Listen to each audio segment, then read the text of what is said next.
The desert dawn broke like molten copper across the endless expanse of sand and stone, painting the weathered cliffs in shades of rust and gold. Wind whistled through the canyon passes, carrying with it the ancient songs of a land that knew no master save the sun and storm.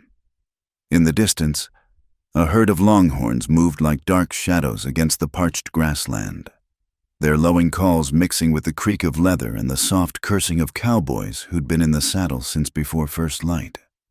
Clara Matthews wiped the sweat from her brow with the back of her flour-dusted hand, squinting through the kitchen window of the ramshackle cookhouse that served the Broken Arrow Ranch.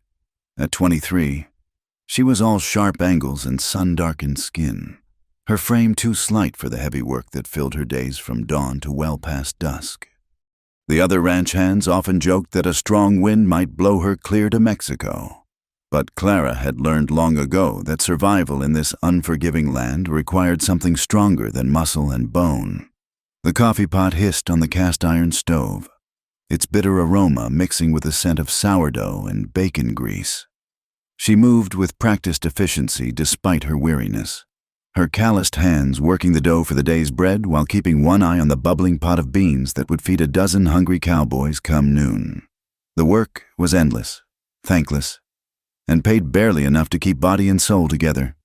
But it was honest work, and in Dust Creek, that counted for something. "Coffee ready yet, Cookie?" The voice belonged to Jake Morrison, the ranch foreman, a grizzled man whose face bore the map of 40 years under the desert sun. He used the nickname without malice, though Clara knew well enough that being called Cookie instead of her given name was just another reminder of her place in the hierarchy of ranch life. 5 minutes, Mr. Morrison, she replied, not looking up from her work. She'd learned that direct eye contact was often mistaken for insolence, and insolence was a luxury she couldn't afford. The foreman grunted and moved on, spurs jingling against the wooden floorboards. Clara continued her morning routine, the familiar rhythm of her tasks offering a kind of meditation against the gnawing uncertainty that had become her constant companion. She'd been at the Broken Arrow for 6 months now, ever since the last ranch had let her go when the owner's wife decided she didn't like the way her husband looked at the young cook. As she worked, her mind drifted to that February night a year past, when the worst blizzard in memory had swept down from the mountains like the wrath of God himself. She'd been traveling between towns, her meager possessions wrapped in an oilcloth, when she'd stumbled upon a man half frozen in a snowbank. His horse had thrown him, and he'd been wandering in the white blindness until his strength gave out. She'd dragged him to a shallow cave, built a fire from the scrub brush she'd been collecting, and spent the night feeding him sips of melted snow and what little food she had. When morning came and the storm had passed, he'd looked at her with eyes the color of prairie sage and simply said, "Thank you." No questions about why a woman was traveling alone, no assumptions about what she might want in return, just those 2 words, spoken in a voice rough as sandstone. She'd learned later that his name was Luke Garrison, and that he owned one of the larger spreads north of Dust Creek. But by then, she'd already moved on, driven by the restless need to stay ahead of her past and the knowledge that men like Luke Garrison didn't associate with women like her, not in any way that ended well. Now, as she ladled coffee into tin cups and set out plates for the morning meal, she heard the thunder of hooves approaching. Through the window, she saw a group of riders cresting the hill, their silhouettes dark against the brightening sky. Her heart did a peculiar skip when she recognized the tall figure on the Blood Bay stallion. Luke Garrison had come to the Broken Arrow. She busied herself with unnecessary tasks, rearranging the already neat rows of preserves, checking the fire that needed no tending. When the door opened and the cowboys filed in for breakfast, she kept her eyes downcast, serving with quick, efficient movements. But she felt his presence like a physical thing, a warmth that had nothing to do with the desert heat beginning to build outside. "Miss Matthews." His voice, when it came, was exactly as she remembered, deep and steady as bedrock. She looked up despite herself, meeting those sage-green eyes across the crowded room. He touched the brim of his hat in acknowledgement, a gesture of respect that drew curious glances from the other men. "Mr. Garrison," she managed, her voice steady despite the flutter in her chest. "Coffee?" "Thank you." He took the cup she offered, their fingers brushing for just a moment. If he felt the same jolt of electricity she did, his face didn't show it, but he didn't move away either, standing near the serving table while the other men jostled for seats at the long benches. The meal passed in the usual chaos of hungry men and coarse conversation. Clara moved among them like a shadow, refilling cups and plates, deflecting the occasional crude comment with the practiced ease of someone who'd learned to make herself invisible. But she was acutely aware of Luke's eyes following her movements, not with the hungry look she'd grown accustomed to from other men, but with something that might have been concern. When the meal was done and the cowboys had filed out to begin the day's work, Luke lingered. He helped her clear the tables without being asked, stacking plates with careful precision. When they were alone in the kitchen, he finally spoke. "You're too thin." The blunt observation should have offended her, but something in his tone, worry rather than criticism, made her smile despite herself. "The work keeps me busy, Mr. Garrison. I don't have much time for eating." He frowned, and she noticed the way his jaw tightened, as if he were holding back words. Instead, he reached into his coat and withdrew a small cloth bundle. "Jerky," he said, setting it on the table. "From my own stock. It'll keep." Before she could protest, he touched his hat again and strode out, leaving her staring at the gift. It wasn't the dried meat itself that made her eyes burn with unshed tears, but the careful way he'd wrapped it, the thoughtfulness of the gesture. When was the last time anyone had worried about whether she had enough to eat? The day wore on, hot and dusty as all days in Dust Creek seemed to be. Clara went about her duties, preparing lunch, cleaning, starting preparations for supper, but her mind kept returning to that bundle of jerky and the man who'd left it. She'd heard talk about Luke Garrison in town, how he ran his ranch with a fair hand, how he'd stood up to the big cattle companies trying to squeeze out the smaller operations, how he kept to himself mostly, unmarried at 35 despite being one of the most prosperous ranchers in the territory. As afternoon shadows began to lengthen, she heard voices approaching the cookhouse, not the familiar banter of the Broken Arrow cowboys, but something harder, edged with whiskey and malice. Through the window, she saw a group of strangers dismounting, their clothes dusty from hard riding, their faces flushed with drink despite the early hour. "Well, well," one of them called out, spotting her through the doorway. "Looks like this outfit's got itself a lady cook. Ain't that sweet?" Clara's spine stiffened, but she continued kneading the dough for evening biscuits. She'd dealt with drunk cowboys before. The key was to remain calm, professional, give them no reason to escalate their behavior. They swaggered in, 5 of them, bringing with them the stench of whiskey and trail dust. The apparent leader, a thick-set man with mean eyes and a scraggly beard, leaned against her work table, deliberately too close. "What's your name, darling?" "The kitchen's closed until supper," Clara said evenly, not meeting his eyes. "You gentlemen will have to wait." "Gentlemen," another one laughed, the sound ugly in the small space. "Hear that, boys? The little cook thinks we're gentlemen." She tried to move away, but the leader caught her wrist. Not hard enough to hurt, not yet, but the threat was there in his grip. "Now that ain't very friendly. We've been riding hard, and we're powerful hungry. I'm sure a scrawny little thing like you can rustle up something for paying customers." Her heart hammered, but she kept her voice level. "Please let go, Mr. Morrison doesn't allow strangers in the kitchen." "Morrison?" The man's grip tightened fractionally. "That dried-up old coot? He won't mind us getting acquainted with his cook." His companions laughed, moving to block the doorway. Clara's mind raced, calculating distances, possibilities. The knife she'd been using was too far away, and even if she could reach it, what then? 5 against 1, and her weighing no more than a sack of flour. "The lady asked you to let go." The voice cut through the tension like a blade. Luke Garrison stood in the doorway, his face carved from stone, his hand resting casual-like on the butt of his Colt. The drunk cowboys might have been stupid, but they weren't stupid enough to miss the danger in his stance, the cold promise in his eyes. The leader released Clara's wrist, but his whiskey courage made him foolish. "This ain't your concern, mister. We're just having a friendly chat with the cook." "Miss Matthews is under my protection," Luke said, the words dropping into the silence like stones into still water. "You boys have had your fun. Time to move along." Something in the quiet certainty of his voice penetrated even their drunken haze. They filed out, muttering and casting dark looks back. But they went. Luke watched them mount up and ride off before turning to Clara. "You hurt?" She shook her head, rubbing her wrist unconsciously. "Thank you. They caught me off guard." His expression softened almost imperceptibly. "They're Carson's men. Hired guns brought in for the spring roundup. They won't bother you again." The certainty in his voice should have been reassuring, but Clara had lived too long on the edges of safety to believe in guarantees. Still, she managed a small smile. "You seem to make a habit of rescuing me, Mr. Garrison." "Luke," he corrected.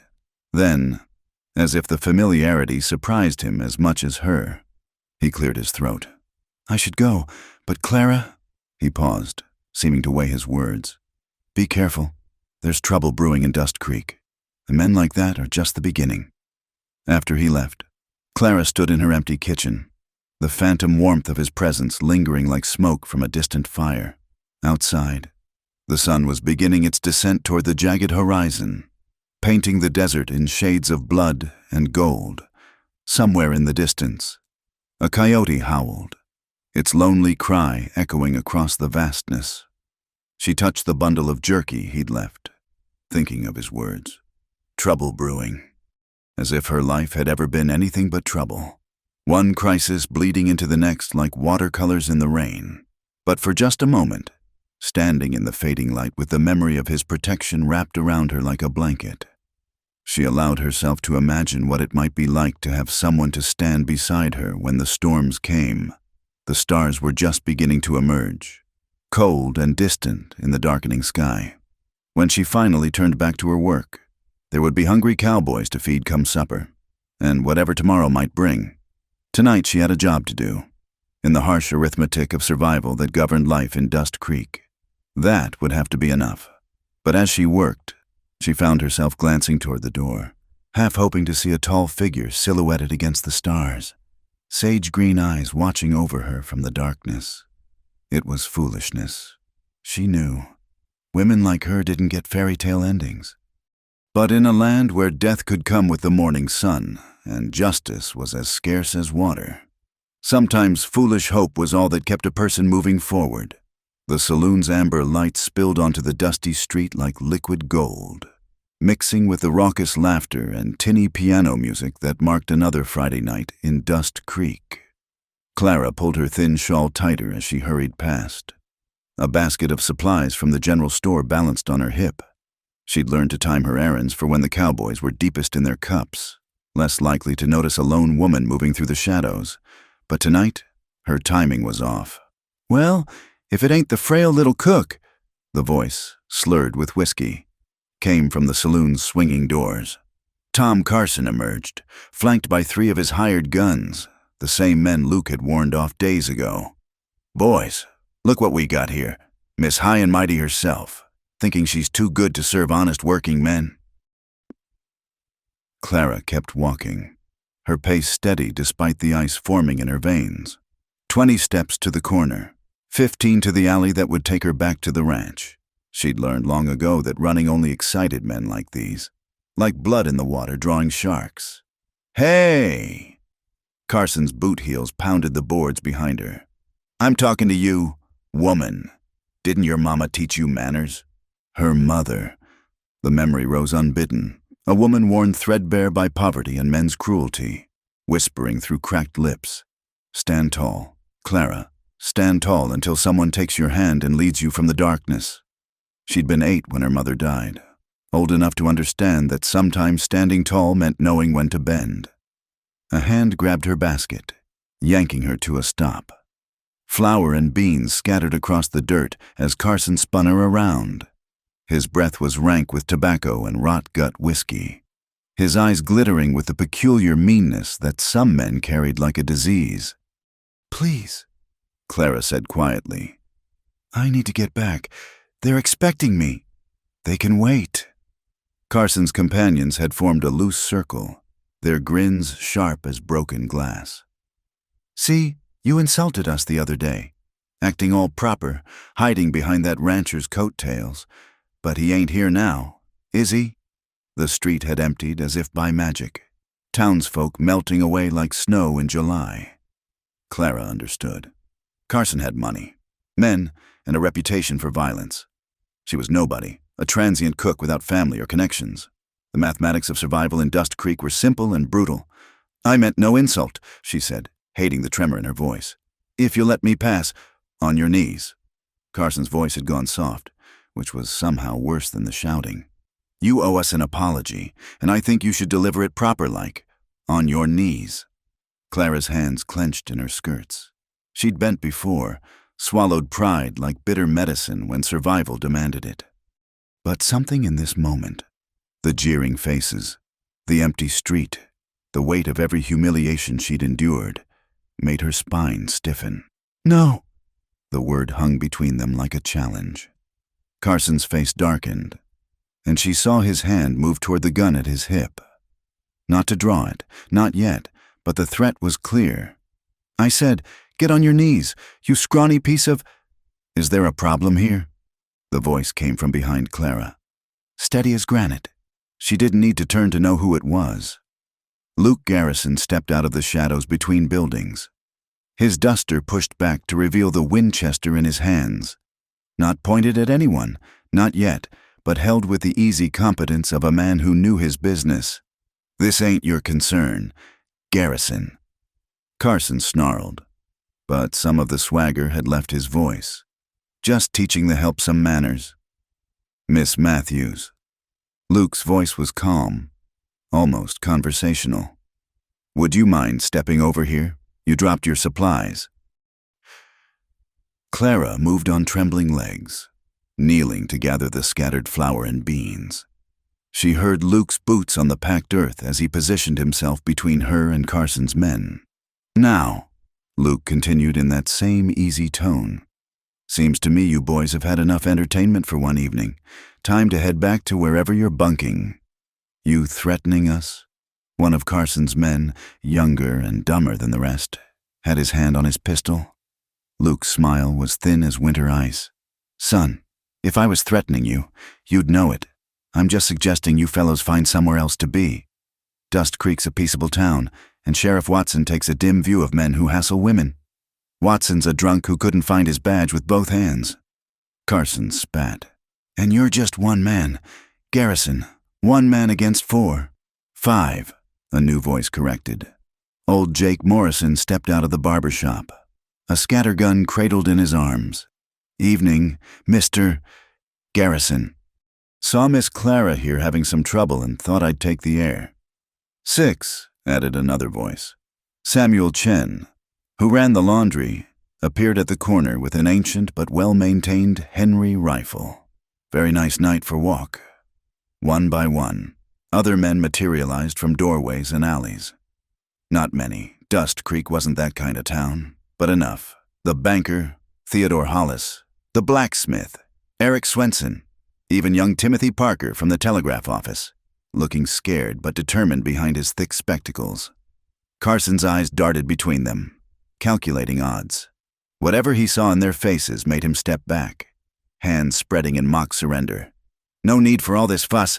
We were just having a conversation." "Conversation's over," Luke said. "Move along." They went, Carson throwing one last venomous look over his shoulder. "This ain't finished. Garrison, you just made yourself a powerful enemy. I'll try to lose sleep over it," Luke replied dryly. As Carson and his men disappeared into the night, the small crowd dispersed with nods and murmured words. Clara found herself alone with Luke, still kneeling in the dirt with her pathetic collection of spilled supplies. "Here." He crouched beside her, his large hands surprisingly gentle as he helped gather the scattered beans. "The flour's ruined. I'm afraid. I'll have Morrison charge a new bag to my account." "You don't need to," Clara began, but her voice broke. The trembling she'd held at bay suddenly overwhelmed her, and she found herself shaking like a leaf in a storm. Without a word, Luke shrugged out of his duster and wrapped it around her shoulders.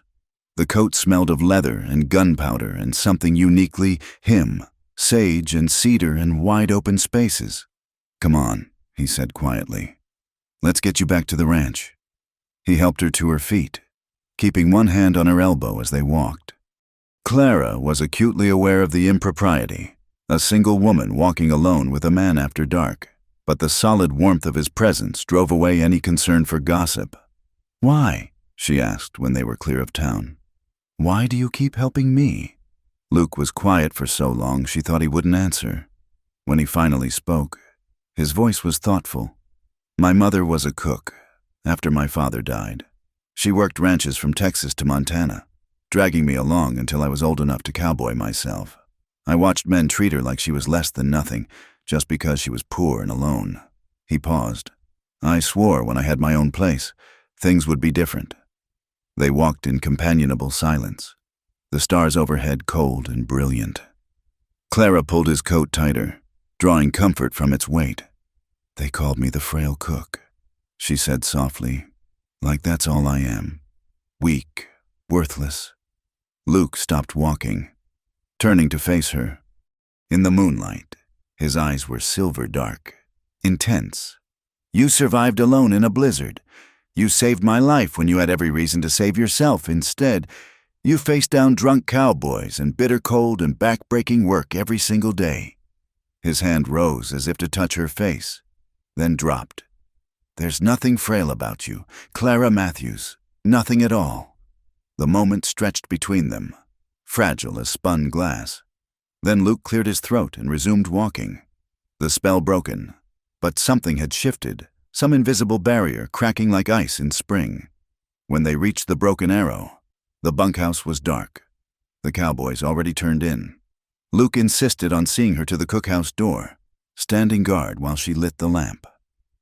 "Thank you," Clara said, slipping off his coat reluctantly. "For everything." He took the duster, their fingers brushing in the exchange. "Carson won't let this go. He's got too much pride and too little sense. You need to be careful."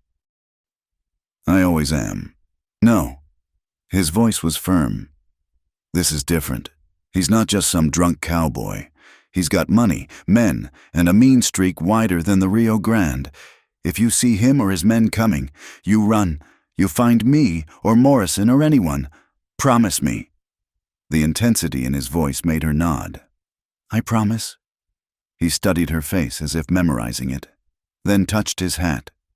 "Good night, Clara." "Good night, Luke." She watched him walk away, a tall shadow moving through silver darkness. Only when he was out of sight did she close the door and lean against it, heart racing like a spooked Mustang. In the lamp's gentle glow, she moved to the small mirror hanging above the wash basin. The woman looking back at her was all sharp angles and sun-worn skin. Hair escaped from its pins, dress patched and mended too many times. The Frail cook. They'd called her, as if that was all she could ever be. But Luke had seen something else, something worth protecting, worth standing up for. The thought terrified and thrilled her in equal measure. Outside, a coyote howled, its cry echoing across the vast emptiness. Clara prepared for bed, her movements automatic after years of practice. But sleep was a long time coming. She lay on her narrow cot, staring at the rough ceiling beams, replaying the evening's events. Carson's words echoed in her mind. "This ain't finished." She believed him. Men like that didn't forgive public humiliation. They nursed their grudges like whiskey, letting them ferment into something poisonous. But for the first time in longer than she could remember, she wasn't facing that poison alone. The image of Luke standing between her and danger, calm and immovable as a mountain, gave her a warmth that had nothing to do with the blankets piled on her cot. Her mother's words came back to her. Stand tall until someone takes your hand and leads you from the darkness. For 23 years, she'd stood as tall as her slight frame allowed, weathering storms that would have broken stronger souls. But tonight, for just a moment, she'd glimpsed what it might be like to have someone stand beside her. The wind picked up outside, rattling the windows and sending dust devils dancing across the yard. Somewhere in the darkness, danger gathered like storm clouds on the horizon. But here, in her small sanctuary of flour and cast iron, Clara Matthews allowed herself the luxury of hope. Tomorrow would bring its own troubles. Carson would plot his revenge. The work would continue, endless and exhausting. The world would go on treating women like her as disposable, interchangeable, worthless. But tonight, she had stood her ground. Tonight, good men had stood with her. Tonight, Luke Garrison had looked at her and seen something worth fighting for. It was enough. For now, it was enough. The Saturday market in Dust Creek was a riot of colors and sounds, a weekly gathering that drew ranchers and townfolk from miles around. Clara moved through the crowds with practiced ease, her basket already half full with vegetables from the Chinese gardeners who set up their stalls before dawn. She'd risen at 4 to prepare breakfast for the ranch hands, then hitched a ride to town with Morrison, who had business at the bank. 2 pounds of carrots, please, she told Mrs. Chen, Samuel's wife, who always saved the best produce for regular customers. You be careful, Miss Clara, the older woman said quietly, wrapping the vegetables in brown paper. Bad men in town today. They drink, make trouble. Clara nodded, having already spotted Carson's men lounging outside the saloon despite the early hour. She'd kept to the opposite side of the street, moving between stalls like a rabbit through brush, always aware of potential escape routes. Clara! Oh, Clara, dear! The voice made her turn. Mrs. Adelaide Pemberton, the banker's wife and Dust Creek's self-appointed social arbiter, was bearing down on her like a ship in full sail. Clara suppressed a sigh. Adelaide meant well, but her help often came with strings attached and a hefty dose of condescension. Good morning, Mrs. Pemberton, Clara said politely. I heard about that dreadful incident yesterday evening, Adelaide said, lowering her voice to a theatrical whisper that probably carried halfway across the market. Those horrible men accosting you on the street. Theodore told me all about it. It's over now, ma'am. No harm done. No harm. Adelaide's eyes glittered with the particular excitement of someone with fresh gossip. My dear girl, you were nearly, well, I shudder to think. And Mr. Garrison riding to your rescue like something out of a dime novel, so romantic. Clara felt heat rise in her cheeks. It wasn't like that. Several men helped, including your husband. Oh, but everyone knows Luke Garrison has taken a special interest in your welfare. Adelaide leaned closer, her perfume overwhelming in the morning air. You know, he's never shown such concern for any woman before. The whole town's talking about it. Then the town needs better entertainment, Clara said more sharply than intended. Adelaide's expression cooled. Well, I only mention it because you should be careful. Dear, a woman in your position can't afford to give people the wrong idea. Luke Garrison is a respectable man with a reputation to maintain. The implication stung worse than a slap. Clara straightened, meeting the older woman's eyes directly. Thank you for your concern. Mrs. Pemberton, if you'll excuse me, I have marketing to finish.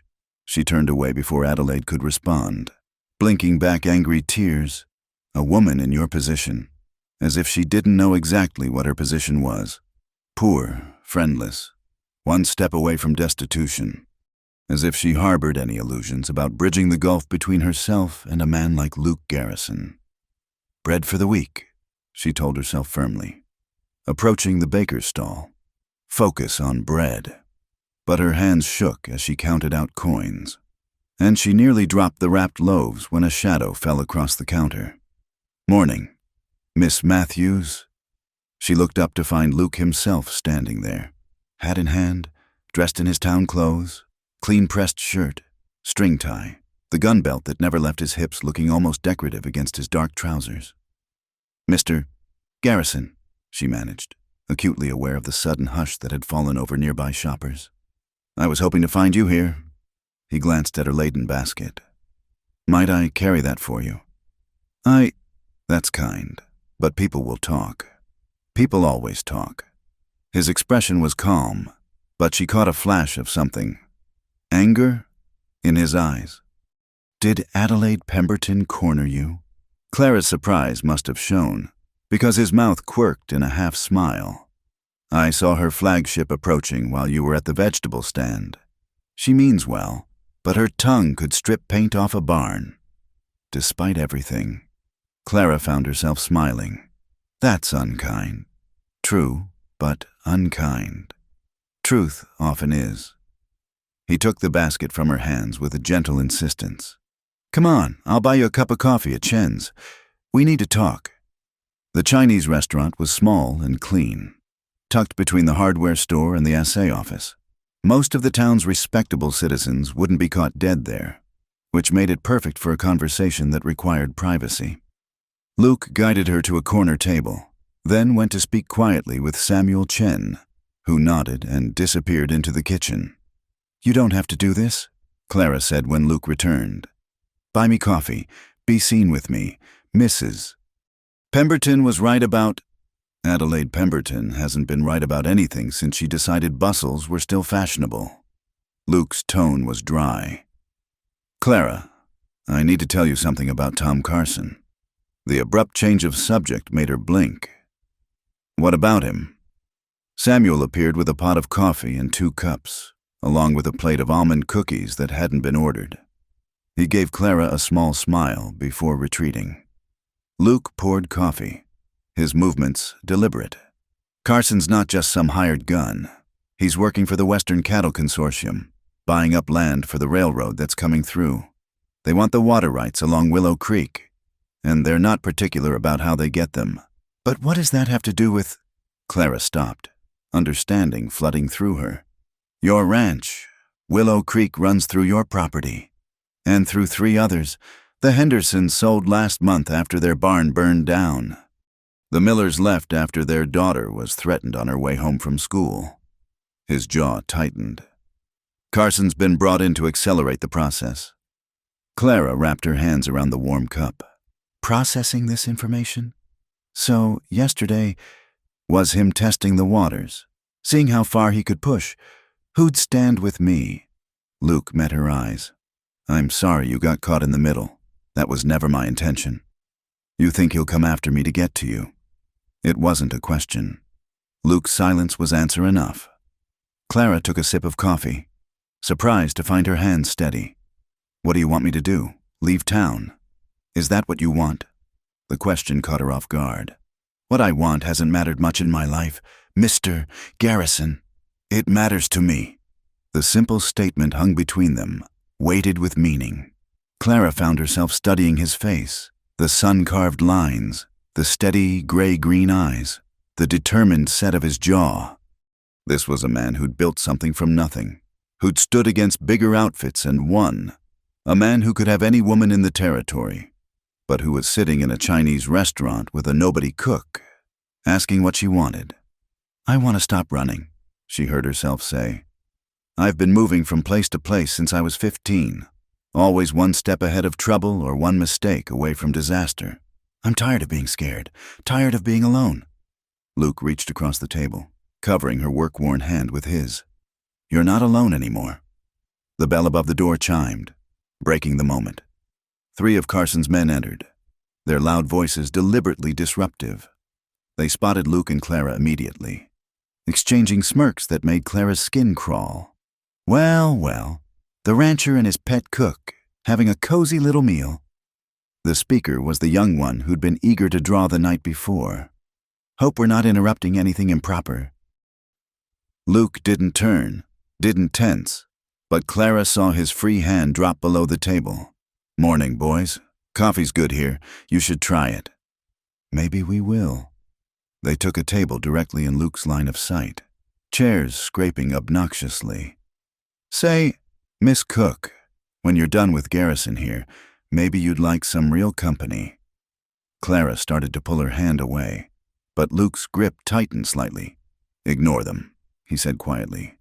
"That's what they want, a reaction." But ignoring them grew harder as their comments escalated, each crude suggestion making Clara's stomach turn. Samuel Chen hovered nervously by the kitchen, clearly torn between asking them to leave and avoiding trouble. Finally, Luke had heard enough. He stood slowly, like a mountain unfolding. "You boys have had your fun. Time to move along." Or what? The young one was on his feet too, hand hovering near his gun. "You gonna shoot us for having coffee?" "No."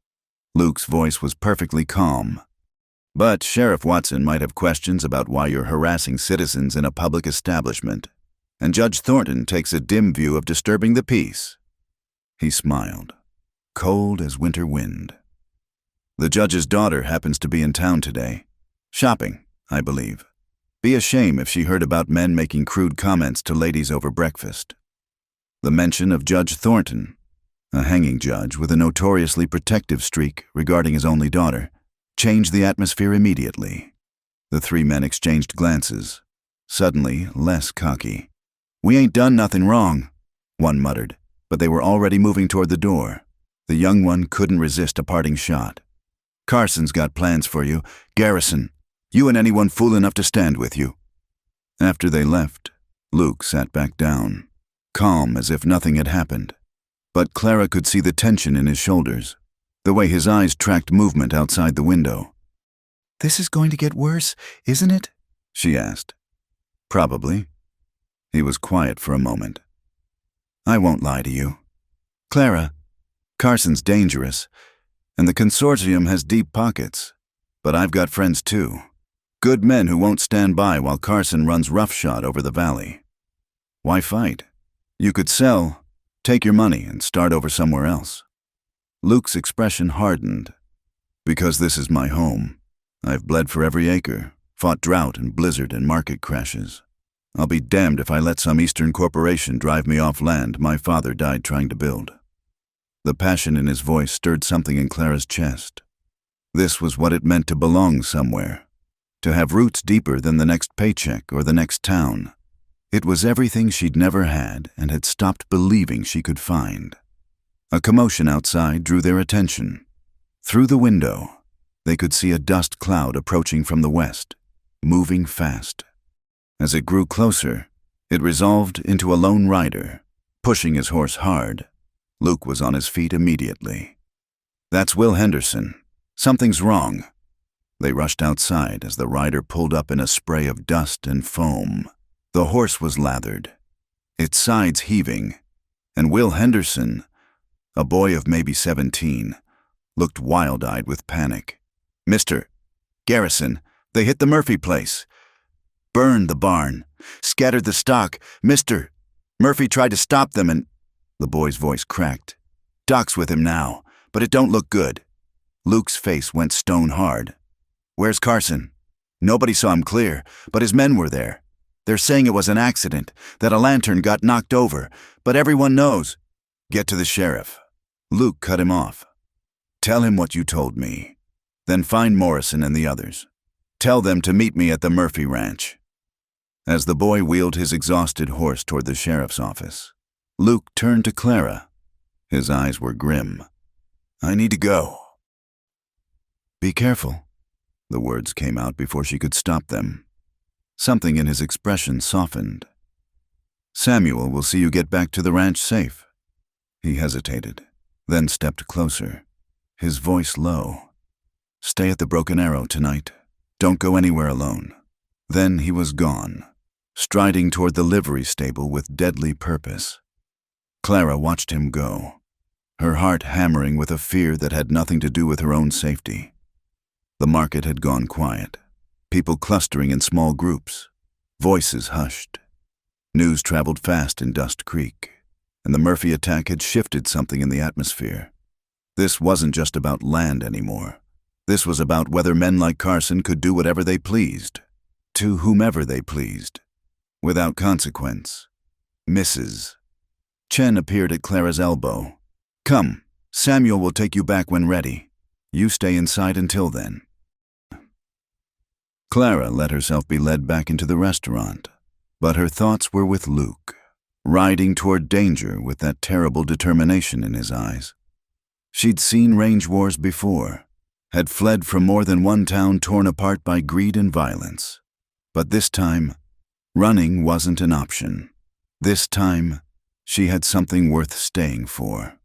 As she sat waiting for Samuel to prepare the wagon, Clara found herself thinking of her mother's words once more. Stand tall until someone takes your hand and leads you from the darkness. But maybe her mother had been wrong. Maybe the point wasn't to wait for rescue. Maybe the point was to find someone worth standing beside when the darkness came calling. Outside, the dust cloud of riders heading toward the Murphy Ranch grew larger. Whatever came next, Clara knew her life in Dust Creek would never be the same. The only question was whether she'd be strong enough to weather the storm that was building on the horizon, dark and dangerous as any desert thunderhead. The night air was sharp with the promise of frost, unusual for this time of year. Clara had finished cleaning the supper dishes and was banking the fire when she heard them coming. Boots on gravel. Rough voices carried on the wind. The unmistakable sound of spurs against stone. Her blood turned to ice water in her veins. She'd sent word to Luke about staying late to prepare extra food for the Murphy family. Knowing he was still dealing with the aftermath of the barn burning, Morrison had left an hour ago to check the fence lines. The ranch hands were in town for their Saturday night revelry. She was alone. The door burst open before she could bar it. Tom Carson stood silhouetted against the darkness, flanked by 4 of his men. The smell of whiskey rolled off them in waves, but their eyes were sharp, calculating. This wasn't a drunk's impulse. This was planned. "Evening, Miss Cook," Carson said, stepping inside, uninvited. "Heard you've been keeping company with Garrison. Thought we should have ourselves a little chat about that." Clara backed against the work table, her hand finding the handle of a cast-iron pan. "Mr. Morrison will be back any moment." "No, he won't." Carson's smile was thin as a knife blade. "Had some trouble with the fence lines. I heard gonna take him hours to fix, and Garrison's still at the Murphy place, playing the hero." He moved closer, his men spreading out to block any escape. "That leaves just us. Cozy, ain't it? What do you want?" Clara kept her voice steady despite the fear clawing at her throat. "Same thing the consortium wants, for folks to understand their place. Garrison needs to learn he can't stand against progress." Carson's eyes traveled over her with deliberate insult. "Figure the best way to teach a man like that is through what he cares about." "I'm nothing to Mr. Garrison, just hired help." "That's so?" Carson laughed, ugly and knowing. "Then why'd he face down my boys over you? Why's he been mooning around like a lovesick calf? No, Missy, you're exactly the leverage we need." He nodded to his men. 2 of them moved forward, and Clara swung the pan with all her strength. It connected with one man's temple, dropping him like a sack of grain. But the others were on her before she could swing again. Rough hands seized her arms, forcing her to her knees on the hard floor. "Feisty little thing," Carson observed as she struggled. "No wonder Garrison's sweet on you. But see, that's the problem. Man starts thinking with his heart instead of his head. Makes poor decisions." Clara tried to wrench free, earning a cruel twist of her arm that made her gasp. The position, on her knees, surrounded by leering men, brought back every nightmare, every moment of powerlessness she'd endured. But this time was different. This time, she wasn't just fighting for herself. "You're making a mistake," she said through gritted teeth. "Luke won't bargain. He won't sell because of this." Maybe not. Carson crouched in front of her, his breath hot and foul. "But he'll come for you. And when he does, riding in all noble and reckless, well," he patted the gun at his hip. Self-defense is a powerful argument in court. The truth of it hit Clara like a physical blow. This wasn't about intimidation. It was a trap, with her as bait. Luke would come. She knew it as surely as she knew the sun would rise. His sense of honor, his protective nature, would drive him straight into Carson's ambush. "The whole town knows about your threats," she said desperately. "If something happens to him?" "The town knows Garrison's been stirring up trouble," standing against legitimate business interests. Carson stood, gesturing to his men. "Take her out to the yard. Let's make sure Garrison gets a real good view when he comes charging in." They hauled her to her feet, and Clara's mind raced. She needed to warn Luke, needed to prevent him from riding into this trap. As they forced her toward the door, she pretended to stumble, crying out as if in pain. "My ankle!" The distraction was small, but it was enough. As her captors adjusted their grip, Clara drove her elbow into one man's stomach and twisted free. She didn't try to run. That would be futile. Instead, she lunged for the oil lamp on the table, smashing it against the wall. Fire bloomed instantly. Feeding on the spilled oil and the dry wood of the cookhouse walls, smoke billowed up, black and choking. "You crazy witch!" Carson snarled, but the growing flames forced him back. Clara used the chaos to scramble behind the stove, grabbing the shotgun Morrison kept there for coyotes. She'd never fired it, but she pumped it with shaking hands, leveling it at Carson's group. "Get out!" she commanded, voice raw from smoke. "Get out now, or I'll—" The sound of horses approaching at full gallop cut through the night. Not one horse, many. Carson's head snapped toward the door, his confidence wavering.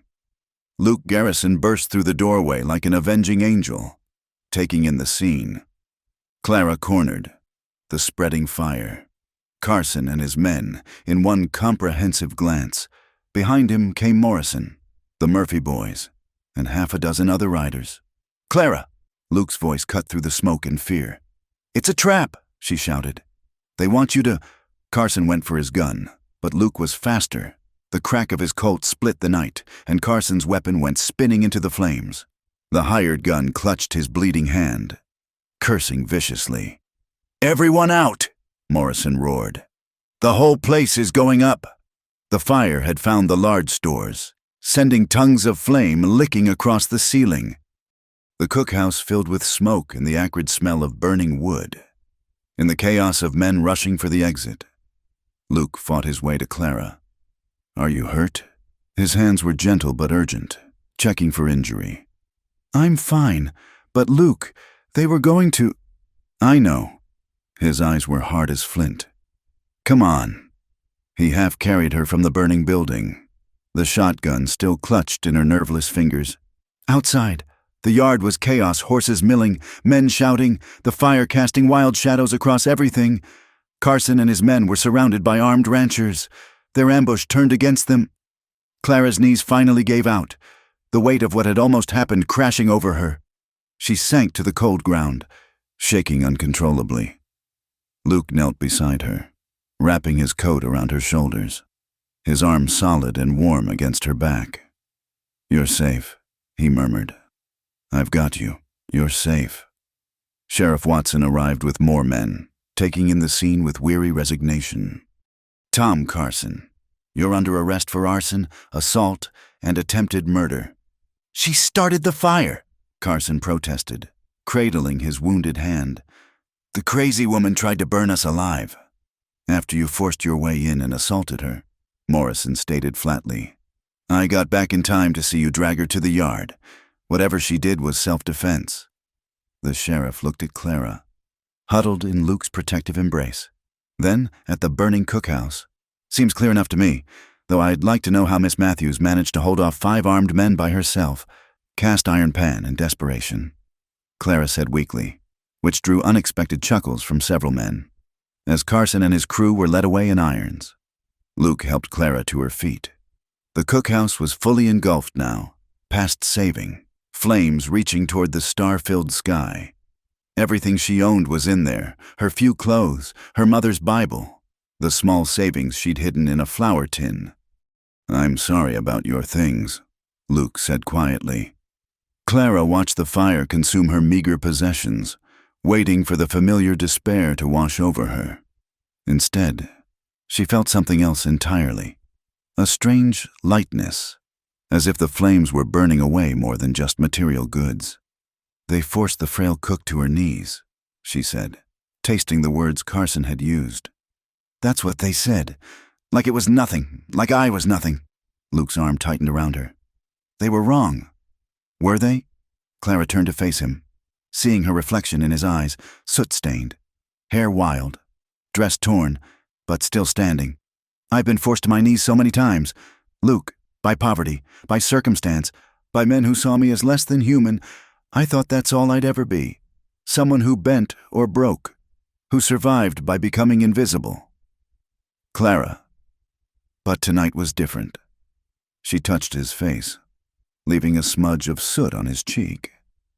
"Tonight I fought back, not just for myself, but because I knew you'd come, because I knew that whatever happened, I wouldn't face it alone anymore."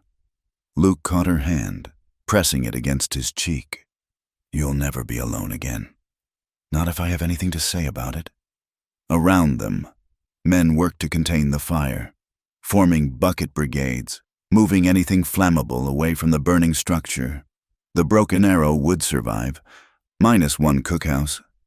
But as Clara stood in the circle of Luke's arms, watching her old life burn away, she realized something had fundamentally shifted. She wasn't the frail cook anymore. She was Clara Matthews, who'd faced down 5 armed men with nothing but courage and desperation, who'd chosen to fight rather than submit, who'd found something worth protecting in this harsh, unforgiving land. Morrison approached, his weathered face grim but respectful. "Miss Clara, you'll need a place to stay. The main house has a spare room." "She'll stay at my ranch," Luke interrupted, his tone brooking no argument. "Mrs. Rodriguez can chaperone if propriety's a concern, but Clara's not spending another night here, not after this." Clara knew she should protest, knew what the town gossips would say, but as she looked at the smoking ruins of her old life, she found she didn't care. She'd spent years worrying about reputation, about staying respectable despite her circumstances. Where had it gotten her? "Yes," she said simply. "I'll come with you." Luke's smile was like sunrise after the longest night. He helped her onto his horse, swinging up behind her, his arms secure around her waist. As they rode away from the Broken Arrow, Clara allowed herself to lean back against his chest, feeling his heartbeat strong and steady against her spine. Behind them, the fire painted the sky orange and red, like a desert dawn come early. Ahead, the road to Luke's ranch stretched out under the stars, leading towards something that might have been hope, might have been home, might have been love. Tomorrow would bring new challenges. The consortium wouldn't give up easily.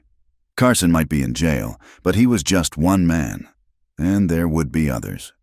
The fight for Willow Creek and the soul of the valley had only just begun. But tonight, Clara Matthews was no longer on her knees. Tonight, she was riding toward a future she'd never dared imagine, held safe in the arms of a man who saw her truly, not as the frail cook, but as the woman who'd found the strength to stand and fight when everything was on the line. The stars wheeled overhead, ancient and eternal, bearing witness to this small human drama played out on the vast stage of the western frontier. And somewhere in that cosmic dance, Clara could almost hear her mother's voice, carried on the desert wind. "Stand tall, my darling girl, stand tall." She had, and she would. No matter what came next, the confrontation came at sunset, 3 days after the cookhouse fire. Luke had been expecting it. Men like Carson didn't work alone, and the consortium had too much invested to let one arrest stop their plans. He stood on his front porch, Winchester cradled loosely in his arms, watching the dust cloud approach from the east. "How many?" Clara asked from the doorway. She'd been helping Mrs. Rodriguez prepare supper, but the sound of approaching riders had drawn her out. 8, maybe 10. Luke's voice was calm, but Clara could see the tension in his shoulders. "Get inside. Bar the door. Luke, please, Clara." He turned to her, and the fear in his eyes wasn't for himself. "If something happens, there's a rifle in the study. Mrs. Rodriguez knows how to use it." Clara wanted to argue, to stand beside him as he'd stood beside her, but she recognized the wisdom in his words. Her presence would only distract him. She pressed his hand briefly, then retreated inside, her heart hammering against her ribs. Through the window, she watched the riders approach. They weren't Carson's usual thugs. These men had the look of professional guns, hired from God knew where. They spread out in a semicircle, cutting off any escape route. The leader, a thin man with dead eyes and a black duster, remained mounted. "Luke Garrison? You know who I am." Luke hadn't moved from his relaxed stance, but Clara could see his finger resting on the trigger guard. "Name's McCready. I represent certain interests that would like to make you a final offer." The gunman's voice was cultured, almost pleasant. $50,000 for your water rights. Cash money. More than fair for this dusty piece of nowhere. "Not interested." McCready sighed as if genuinely disappointed. "I was afraid you'd say that. See, Mr. Garrison, you've become something of a symbol. Other ranchers are getting ideas, thinking they can stand against progress. That's bad for business." "Whose business? The consortium's? Or yours?" A thin smile crossed McCready's face. "Does it matter? Dead men don't need water rights." The threat hung in the air like smoke. Clara gripped the window frame, fighting the urge to run outside. Misses. Rodriguez appeared beside her, the older woman's face grim. "He knows what he's doing, Mia," she whispered. "Trust him." But trust was hard when Clara could see the other gunmen's hands hovering near their weapons, could feel the violence coiled in the air like a rattlesnake ready to strike. "You're going to murder me on my own porch?" Luke asked conversationally. "In front of witnesses? That's your plan?" "What witnesses?" McCready glanced around with theatrical confusion. "I see a Mexican woman and a nobody cook. Their word against mine and my men's. Please." The casual dismissal of their lives made Clara's blood boil. But before she could react, she heard something, horses approaching from multiple directions. Luke must have heard it too, because his stance shifted slightly. "Ready." "You might want to reconsider," Luke said. "Sounds like the party's getting bigger." McCready's eyes narrowed as riders appeared from 3 directions. Morrison and the Broken Arrow hands from the north, the Murphy brothers from the west, and Sheriff Watson with a posse from the south. In minutes, the odds had shifted dramatically. "Gentlemen," Sheriff Watson called out, his badge glinting in the dying light. "This looks like a right unfriendly gathering. Something I should know about?" McCready's expression didn't change, but Clara saw his hand move away from his gun. "Just conducting business, Sheriff, making Mr. Garrison here a generous offer for his property." "That's so." Watson moved his horse closer, his deputy flanking him. "And it takes 10 armed men to make a business offer these days?" "Dangerous times," McCready replied smoothly. "A man can't be too careful." The sheriff's weathered face was skeptical. "Well, seems to me Mr. Garrison's not interested in selling, so maybe you boys should move along before this dangerous situation gets more dangerous." For a long moment, nobody moved. The sunset painted everything in shades of red and gold, like blood on sand. Clara held her breath, knowing that violence balanced on a knife's edge. Then McCready smiled, cold as winter moonlight. "Of course, Sheriff, wouldn't want to disturb the peace." He touched his hat to Luke. "We'll be in touch, Mr. Garrison. The offer stands, for now." They wheeled their horses and rode out. But the threat lingered in the air like the scent of gunpowder. Only when they were specks on the horizon did Clara realize she'd been holding her breath. Luke remained on the porch until full dark, talking quietly with Watson and the other men. Clara caught fragments, increased patrols, telegraphed to the rangers, legal papers to file, the machinery of civilization grinding slowly against the raw violence of the frontier. When the others finally left, Luke came inside, moving like a man carrying invisible weight. Clara met him in the hallway, and without words, he pulled her into his arms. She could feel the tremor in his muscles, the fear he'd hidden so well finally showing through. "I thought they'd kill you," she whispered against his chest. "So did I." His voice was rough. "When McCready looked at you through that window, dismissed you like you were nothing," his arms tightened. "I wanted to kill him just for that." "But you didn't. You stayed calm, waited for help." Clara pulled back to look at his face. "You're not alone in this fight. Luke, people believe in what you're standing for." What we're standing for, he corrected. This isn't just my fight anymore. Clara, when you burned that cookhouse, when you stood up to Carson, you became part of this whether you meant to or not. The truth of it settled over her like a blanket. She'd spent so long running from conflict, keeping her head down, trying to remain invisible. But invisibility hadn't protected her. It had only made her an easier target. Then we face it together, she said simply. Luke's smile was answer enough. But the moment was interrupted by Mrs. Rodriguez calling them to supper, her voice determinedly normal despite the evening's drama. They ate in the kitchen, the formal dining room feeling too exposed with its large windows. The meal was simple but filling: beans and cornbread, dried apple pie for dessert, ordinary food for an extraordinary day. "McCready won't give up," Luke said finally, pushing his plate away. "The consortium has too much invested. They need this water for their plans." "What plans?" Clara asked. "Railroad spur, cattle loading facilities, maybe even a new town." Luke's expression was bitter. "Turn this whole valley into a company operation, with company rules and company prices. The independent ranchers would be forced out or forced to kneel." Forced to kneel. The phrase sent a chill down Clara's spine, reminding her of Carson's cruel words. How many people would be forced to their knees if the consortium won? "There must be legal ways to fight them," Mrs. Rodriguez said, clearing the dishes with sharp, angry movements.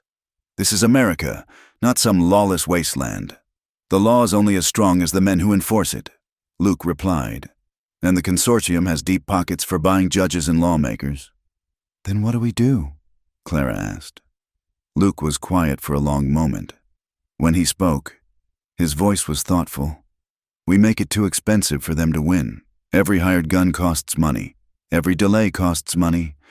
Every rancher who stands firm costs money. Eventually, they'll decide it's not worth it. Or they'll decide to make an example of you," Clara said quietly. "Maybe." Luke reached across the table, taking her hand. "I won't ask you to stay for this. Clara, you've seen what these men are capable of. If you want to leave—" "Don't!" The word came out sharper than she intended. "Don't you dare try to send me away for my own good. I've been making my own choices since I was 15 years old, Luke Garrison, and I choose to stay." His fingers tightened on hers, even knowing what might come, especially knowing. Clara turned her hand in his, interlacing their fingers. "I've been on my knees. Luke, I've been helpless and alone and afraid. But that night in the cookhouse, I found something I didn't know I had. The strength to fight back. I won't give that up. Not for safety. Not for anything."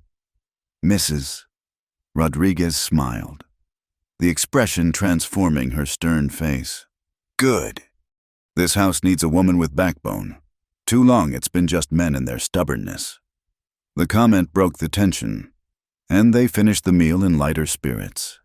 But as night deepened, Clara found herself standing at the window, looking out at the darkness, somewhere out there.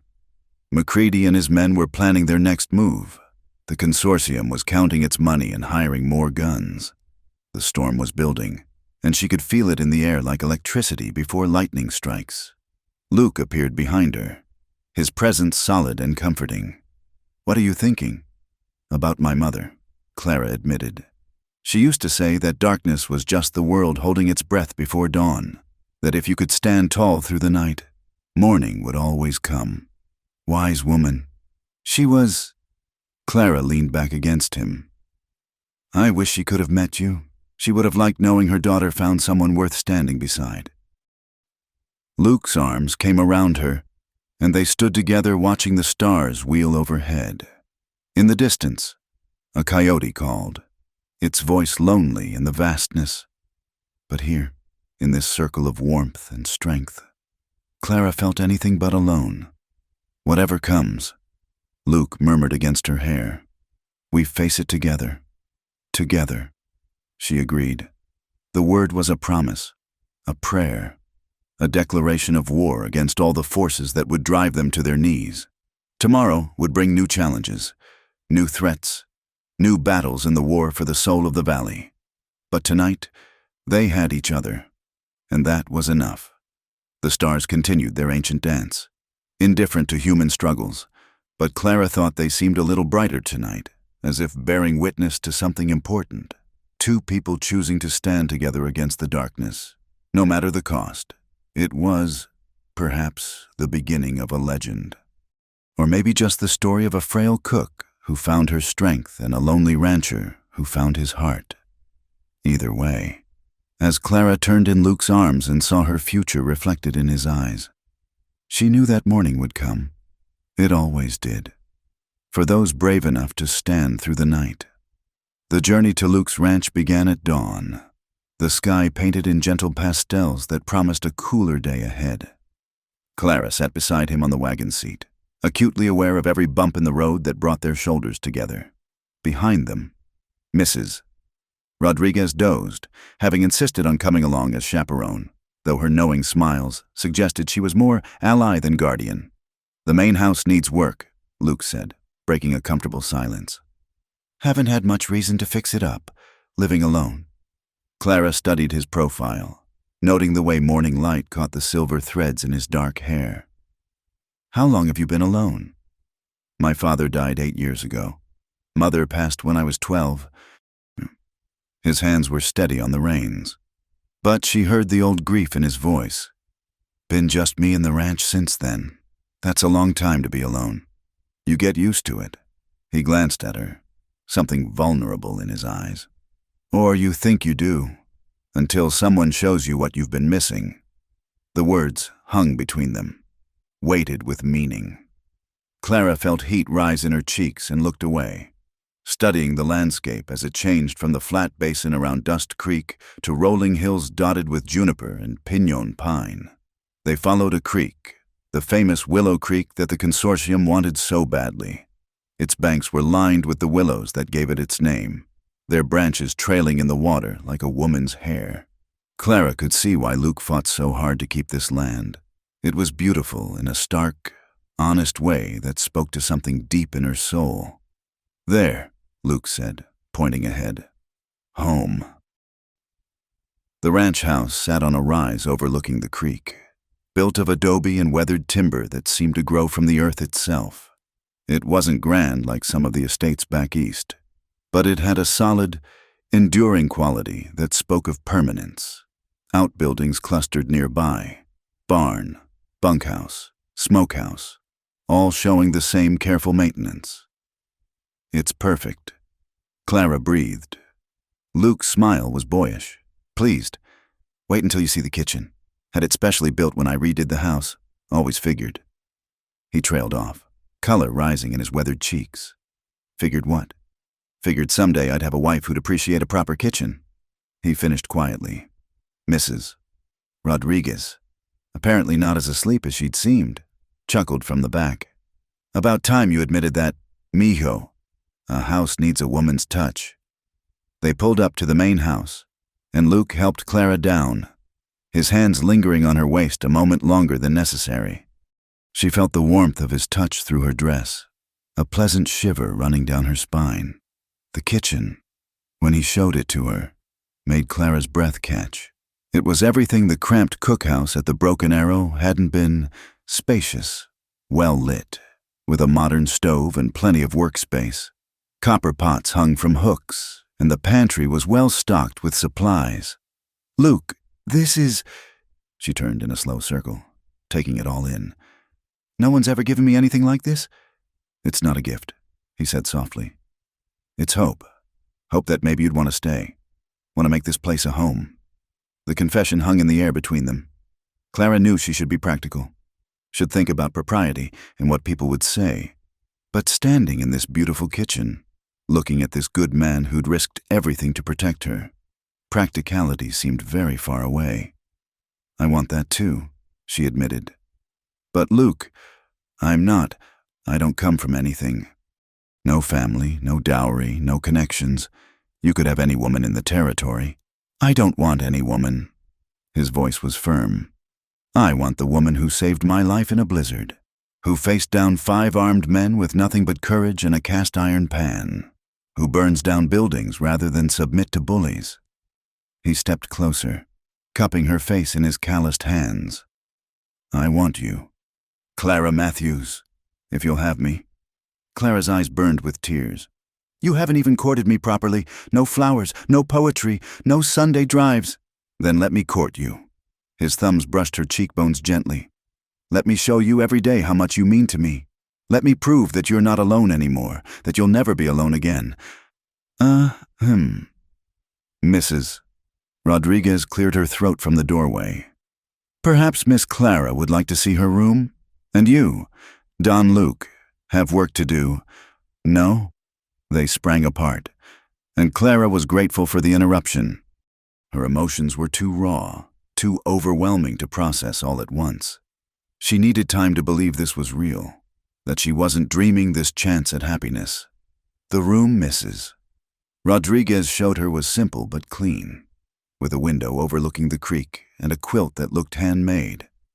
Clara's few salvaged possessions looked pitifully small on the dresser, but the older woman clucked her tongue. Tomorrow we go to town. Buy you proper clothes. Don Luke will pay, no arguments. You cannot catch a husband looking like a scarecrow. I'm not trying to catch Pa, Mrs. Rodriguez waved dismissively. That man has been alone too long, and you have been running too long. It's time for both of you to stop being foolish. Over the next days, Clara settled into a routine that felt dangerously like belonging. She rose early to cook breakfast, learning Luke's preferences: coffee black as midnight, eggs over easy, biscuits with honey. She helped Mrs.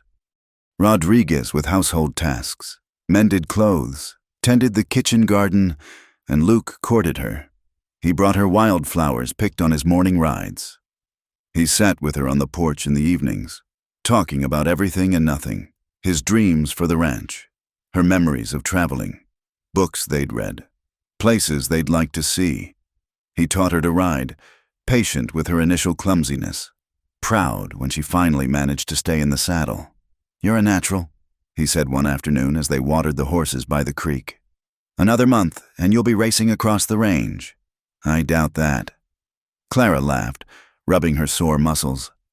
But I like seeing the land from horseback. Makes me understand why you fight so hard for it. Luke's expression sobered. There's been no word from the consortium. Makes me nervous. They're planning something. Clara had noticed his increased vigilance, the way he checked the horizon constantly, how he'd hired 2 extra hands who seemed more comfortable with guns than cattle. The peace felt fragile, like ice too thin to support weight. Maybe they've given up, she suggested without much hope. Men like that don't give up. They just change tactics. He helped her down from her horse, hands lingering on her waist. Clara, I need to ask you something. The serious tone made her stomach flutter. What is it? If something happens to me, don't.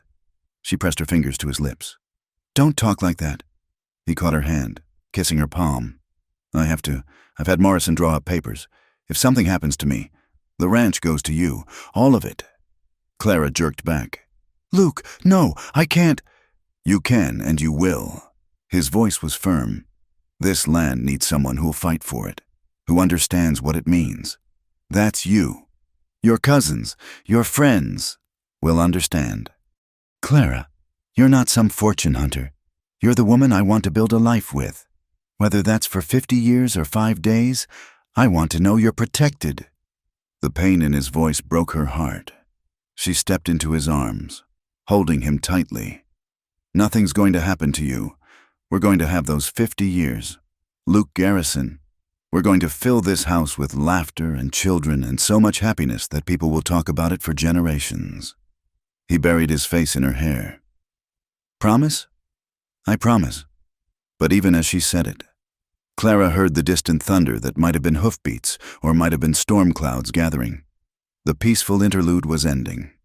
She could feel it in the air, in the way the birds had gone quiet, in the tension that thrummed through Luke's body. That evening, as they sat down to supper, one of the new hands burst through the door. Mr. Garrison, riders coming, lots of them. Luke was on his feet instantly, strapping on his gun belt. How many? 15, maybe 20, coming from the north. Clara's blood chilled. This wasn't a negotiation party. This was an army. Get the men to defensive positions, Luke ordered. Women in the root cellar. Like hell, Clara said, surprising everyone, including herself. This is my home too. I'm not hiding while you fight for it. Luke's face was a study in conflict. Clara, I can shoot. Maybe not well, but well enough. She met his eyes steadily. We stand together, remember? Mrs. Rodriguez muttered something in Spanish that sounded like a prayer, but she was already moving toward the gun cabinet. If we're making a stand, we'd better be ready. Luke pulled Clara aside, speaking urgently. If this goes bad, there's a horse saddled in the back stall. Take it and ride for town. Don't look back. I'm not leaving you. Clara, please, I can't fight if I'm worried about you. She touched his face, memorizing the features she'd grown to love. Then don't worry. Trust me to stand beside you, as you've stood beside me. He kissed her then, fierce and desperate, pouring all his fear and love into the contact. When they broke apart, his eyes were wet. Together, he whispered. Together, she confirmed. Outside, the thunder of hoofbeats grew louder. Whatever came next. Clara knew her life at Luke's ranch, her brief taste of home and belonging, was about to be tested by fire. She thought of her mother's words one more time. Stand tall until someone takes your hand and leads you from the darkness. But maybe the real message was simpler. Sometimes you had to stand tall together, hand in hand, and face the darkness as one. The riders crested the hill, dark shapes against the dying light. Clara took her position at the window, rifle heavy in her hands. Luke's presence beside her like a prayer. Whatever came next, they would face it together. The storm broke just as the riders reached the ranch perimeter. Not rain, but snow, unseasonable and fierce, driven by a wind that howled like a living thing, through the swirling white. Clara could barely make out the shapes of men dismounting, taking cover behind rocks and outbuildings. McCready's learning, Luke muttered, checking his rifle, using the weather as cover. A shot rang out, shattering the kitchen window. Clara flinched as glass scattered across the floor, but held her position. Around the house, Luke's men returned fire, the night erupting in muzzle flashes and the crack of rifles. Clara, get down! Luke pushed her below the windowsill as more bullets whined overhead. She crawled to a new position, peering through a gap in the barricaded door. The snow was falling harder now, turning the world into a confusion of white and shadow. She could hear McCready's men shouting to each other, trying to coordinate their attack in the blinding storm. "They're moving on the barn!" one of Luke's hands yelled. Luke cursed. "If they fire the barn, the smoke will give them cover to rush the house." He turned to Clara, his face grim. "I have to go out there." "No," she grabbed his arm. "That's what they want to draw you out." "I can't lose the barn. The horses." Another volley of shots cut him off. Mrs. Rodriguez, crouched by the parlor window, fired back with surprising accuracy. "Two down," she announced calmly, "though this snow makes it hard to be sure." The battle raged for what felt like hours, but was probably less than one. The storm intensified, turning the fight into a nightmare of white blindness and invisible death. Clara fired when she saw muzzle flashes, not knowing if she hit anything, just trying to keep the attackers at bay. Then, through a brief break in the snow, she saw him, McCready, directing his men from behind an overturned wagon. Without thinking, she raised her rifle, lined up the shot her father had taught her so many years ago, and squeezed the trigger. McCready spun and fell. "Their leader's down!" someone shouted, and the attacking fire slackened. Luke looked at Clara with something like awe. "That was 50 yards in a blizzard. Where did you learn to shoot like that?" "My father was a buffalo hunter," she said, surprising herself with a steady tone. "Before the drink got him, he taught me to shoot before he taught me to read." The lull in fighting stretched out.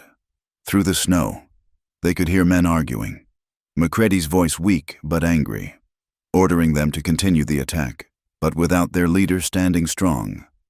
Doubt crept into the hired gun's resolve. Then, impossibly, Clara heard something else through the storm. A bugle call. Military, crisp and clear, cutting through the wind like a blade. What in the hell? Luke moved to the window, squinting through the snow.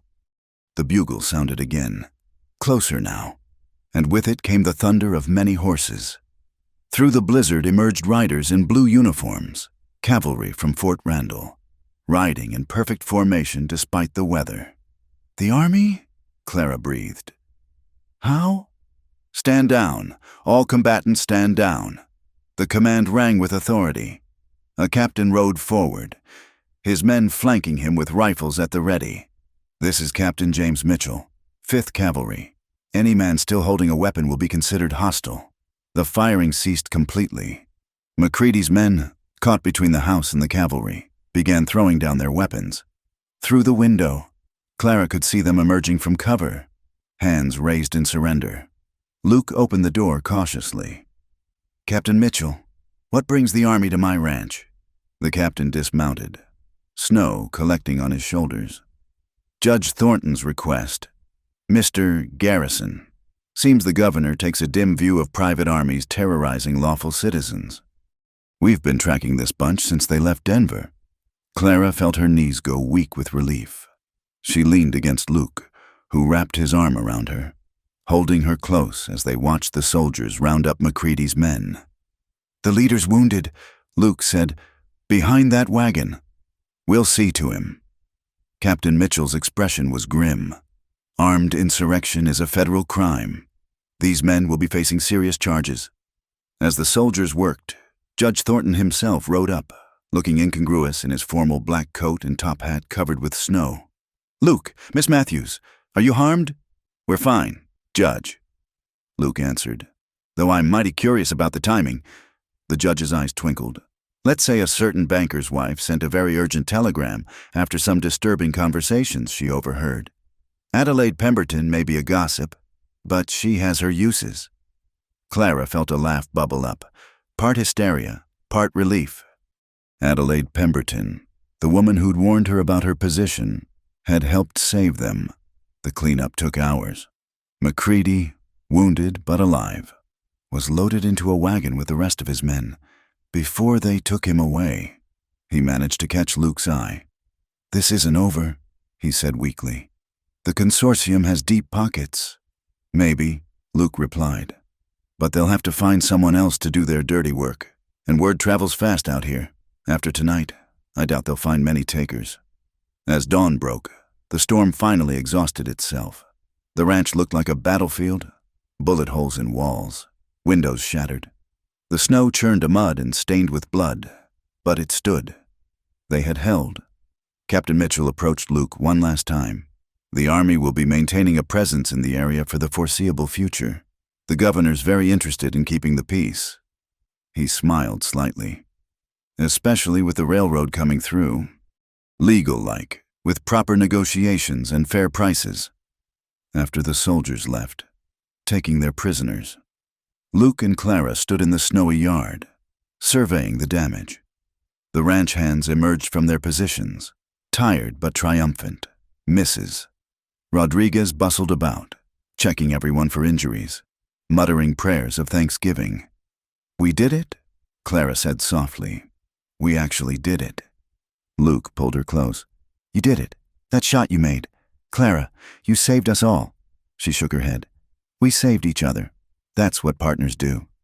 The word hung between them, weighted with meaning. Luke turned her to face him, his expression serious despite the exhaustion lining his face. Partners, he repeated. Is that what we are? Clara's heart raced. What else would we be? Husband and wife, if you'll have me. He dropped to one knee right there in the muddy snow, pulling a simple gold ring from his pocket. I know this isn't the romantic proposal you deserve.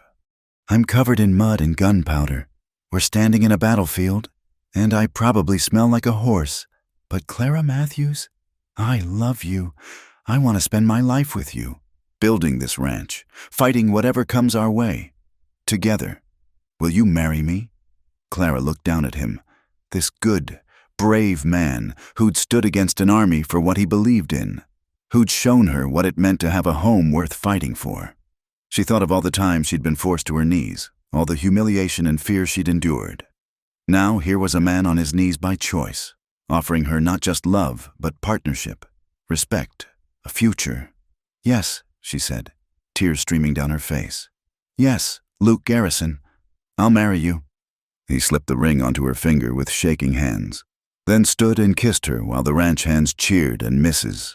Rodriguez wept openly. The sun broke through the clouds, turning the snow to diamonds, transforming the battlefield into something magical.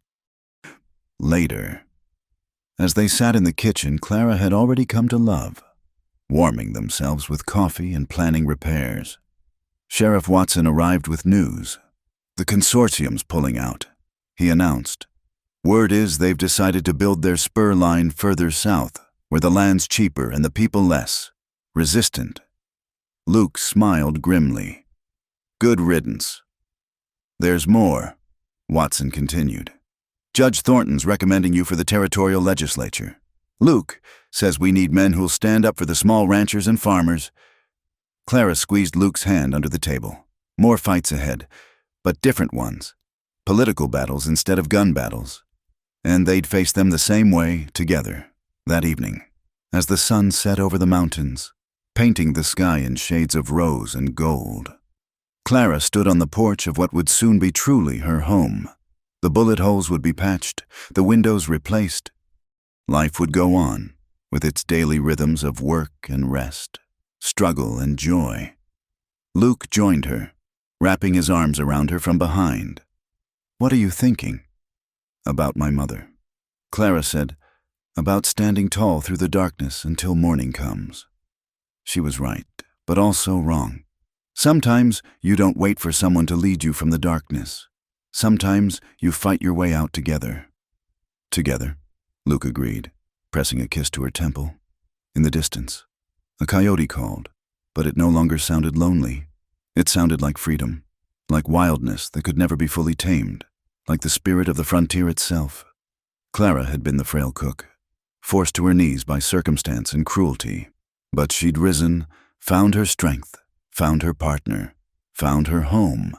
The darkness had passed. Morning had come at last. Spring arrived in the valley like a blessing, painting the desert in impossible colors. Purple lupines carpeted the hillsides. Indian paintbrush blazed red among the sage, and the willows along the creek burst into tender green.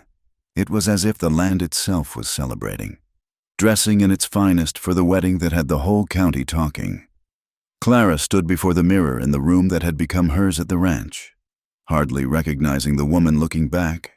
Adelaide Pemberton, now an unexpected ally, had insisted on ordering the dress from Denver ivory silk that caught the light, with delicate lace at the throat and wrists. Her hair, usually pulled back in a practical bun, was arranged in soft waves adorned with orange blossoms from Luke's carefully tended tree. "I, Kay Hermosa, Mrs."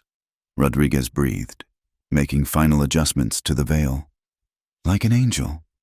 "I don't feel like an angel," Clara confessed, smoothing nervous hands over the silk. "I feel like Clara Matthews, playing dress-up." "Good." The older woman's eyes were knowing. Don Luke fell in love with Clara Matthews. Not some angel. Don't forget who you are, mija. That's what makes you strong. Through the window, Clara could see guests arriving. It seemed half the territory had come to witness the marriage of Luke Garrison and the woman who'd helped him stand against the consortium. The story had grown in the telling, as stories do, until Clara barely recognized herself in the tales of the fearless cook who'd burned down buildings and shot outlaws in blizzards. "Ready?" Morrison appeared in the doorway, looking uncomfortable but pleased in his Sunday best, with no family of her own. Clara had asked the foreman to give her away, touching the gruff old cowboy more than he'd ever admit. "As ready as I'll ever be," Clara said, taking his offered arm. They walked through the house she'd already made her own, past the kitchen where she'd cooked countless meals, past the parlor where bullet holes had been carefully patched and painted over. Each step took her closer to the future she'd never dared imagine. The ceremony was held by the creek, under a bower of wildflowers the ranch hands had constructed with surprising artistry. The crowd parted as she appeared, whispers rippling through the gathering. But Clara had eyes only for Luke, standing tall and handsome in his black suit, his face illuminated with a joy that made her heart sing. Reverend Palmer, brought in from the larger town of Silver City, performed the ceremony with appropriate gravity. But Clara barely heard the words. She was lost in Luke's eyes, in the firm grip of his hands, in the miracle of this moment.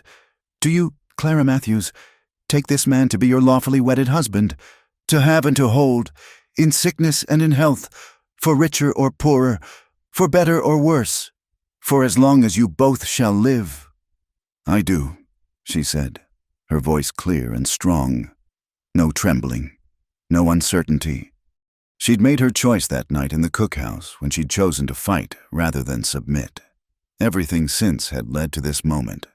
"Do you, Luke Garrison, take this woman to be your lawfully wedded wife, to have and to hold, in sickness and in health, for richer or poorer, for better or worse, for as long as you both shall live?" "I do," Luke said, his voice rough with emotion. "Then, by the power vested in me by the territory of New Mexico, I now pronounce you man and wife. You may kiss your bride." Luke's kiss was tender, reverent, a promise made before God and man. The crowd erupted in cheers, cowboys firing their pistols into the air in celebration, women dabbing at tears. The reception was held in the yard, long tables groaning under the weight of food prepared by every woman in 50 miles. There was dancing to fiddle music, toasts that grew increasingly creative as the whiskey flowed, and laughter that echoed across the valley. "Never thought I'd see the day," Judge Thornton said, raising his glass. "Luke Garrison, the most stubborn bachelor in the territory, brought to heel by a slip of a girl with more courage than sense."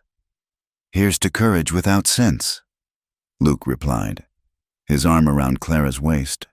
"It's what built this territory." As the sun began its descent, painting the sky in shades of gold and rose, Luke and Clara slipped away from the celebration. They walked hand in hand to the hill overlooking the ranch, the same spot where Luke had proposed in the snow and mud. "No regrets?" Luke asked, studying her face in the fading light. "Not one," Clara assured him. "Though I do wonder what my mother would think, seeing her daughter married to a rancher, mistress of all this land." "I think she'd be proud. You stood tall, just like she taught you." Clara leaned into him, feeling the solid warmth of his presence. "We both did. That's what matters." They stood in comfortable silence, watching the stars emerge one by one. Below them, the ranch sprawled in the gathering darkness, the house with its welcoming windows, the rebuilt barn, the bunkhouse where loyal men bunked down for the night. It was more than property, more than water rights and grazing land. It was home. "What comes next?" Clara asked. "Whatever it is, we face it together." Luke said simply, "The territorial legislature meets next month. There's talk of statehood in a few years. The world's changing fast. But some things don't change." Clara said, "The land, the seasons, the need for people to stand up for what's right. And love," Luke added, turning her to face him. "That doesn't change either." They sealed the promise with a kiss as the first coyote began its evening song. Tomorrow would bring its own challenges. The work of the ranch, the politics of a growing territory, the inevitable conflicts between those who would preserve the old ways and those who would forge new ones. But tonight, they were simply Luke and Clara Garrison. Two people who'd found each other against all odds, who'd stood together against violence and greed, who'd proven that love and courage could triumph even in the harshest landscape. As they walked back to the house, their house, Clara thought one last time of her mother's words. The darkness had indeed passed, but not because she'd waited for rescue. She'd found her own strength, her own voice, her own power to stand and fight. And in doing so, she'd found something even more precious. A partner to stand beside. Come what may. The sound of fiddle music drifted on the night air, mixing with laughter and the distant lowing of cattle. Life would go on in its ancient rhythms, but enriched now by the knowledge that two people had chosen each other, had chosen to build something lasting in a land that tested everything. Inside the house, their guests would party long into the night, celebrating not just a wedding but a victory, the triumph of ordinary people over extraordinary odds. The story would be told and retold around campfires and in saloons, growing with each telling until it became legend. But for Luke and Clara, stepping over the threshold of their home as husband and wife, it was simply the beginning of their real story, the daily choice to love, to support, to stand together against whatever storms might come. The frail cook had become a rancher's wife, a woman of property and standing. But more than that, she'd become herself, Clara Garrison, who'd learned that strength comes not from standing alone, but from knowing when to stand together. In the distance, thunder rumbled, promising rain for the thirsty land. Clara smiled, secure in Luke's arms, ready for whatever tomorrow might bring. The desert would bloom again, as it always did after the storms, and so would they, rooted deep in the good earth, reaching always toward the light. The story of the frail cook and her waiting groom had ended. The story of Luke and Clara Garrison, and all the lives they would touch and change, had just begun. And somewhere in the vastness of the western sky, the stars wheeled on in their eternal dance, bearing witness to the enduring power of love in a harsh and beautiful land. Thank you for listening to this tale from the Wild West. I hope Clara and Luke's story touched your heart as much as it touched mine in the telling. Where are you listening from? I'd love to know. Are you by a cozy fire on a long drive? Or perhaps under the same stars that watched over our lovers? Please subscribe to Wild West Campfire and share your thoughts in the comments below. Until our next story, partners, keep riding tall in the saddle.